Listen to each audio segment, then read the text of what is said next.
Viti ardhshëm shënon një moment të rëndësishëm në historinë e shtetit shqiptar.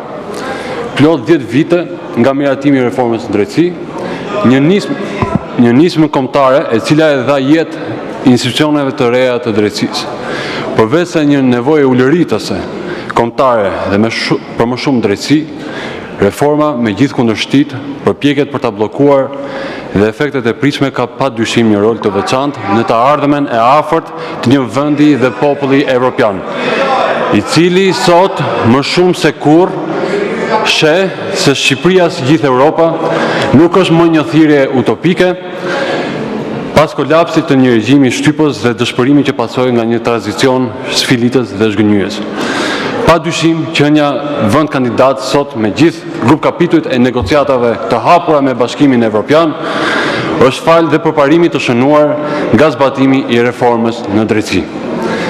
E teksa Komisioni Evropian raporton vit pas viti mbi arritjet, sfidat dhe rekomandimet për sistemin gjyqësor, si Ministri i Drejtësisë, edhe për arsye se më përmend emri, kanë përgjegjësinë e dyfisht politike të qenit njëkohësisht i matur, po aq sa dhe i zëshëm. Spari para qytetarëve të vendit tim, pa dallim bindje apo përkatësia partjake. Së dyti ndaj institucioneve të drejtësisë në funksion të detyrës time ligjore për mbështetjen dhe koordinimin me ta, në respektim të parimit demokratik, të ndarjes dhe kontrollit pushteteve. Me qëllimin një dhe të vetëm për të kontribuar për më shumë drejtësi dhe një sistem të fortë dhe të qëndrueshëm, në përvjetorin e 10 të zbatimit të reformës në drejtësi, koha dhe pozicioni më diktojnë nevojën e një reflektimi të gjerë, gjithëpërfshirës dhe objektiv. Ishte Partia Socialiste ajo që ideoi dhe mbështeti vënien në jetë të reformës në drejtësi. Qytetarët e dinë shumë mirë se kush e kundërshtoi me çdo mjet dhe mënyrë. Është Partia Socialiste dhe kjo qeveri që është e vendosur të mbështesë me çdo kusht konsolidimin e saj. Shqiptarët e dinë shumë mirë se kush kërkon asgjësimin e spakut.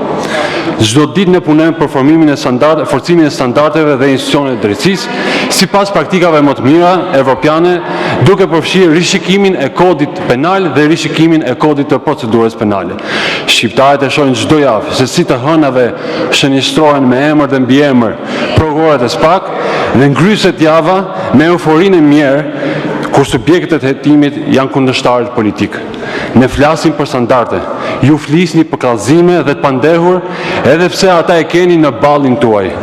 Ju mund të sillni sikur parime themelore kushtetuese nuk ekzistojnë, por ju e dini mjaft mirë për 4 legjislatura tashmë se rotacioni politik vendoset me verdiktin popullor në kutitë e votimit dhe jo me vendime gjykatash.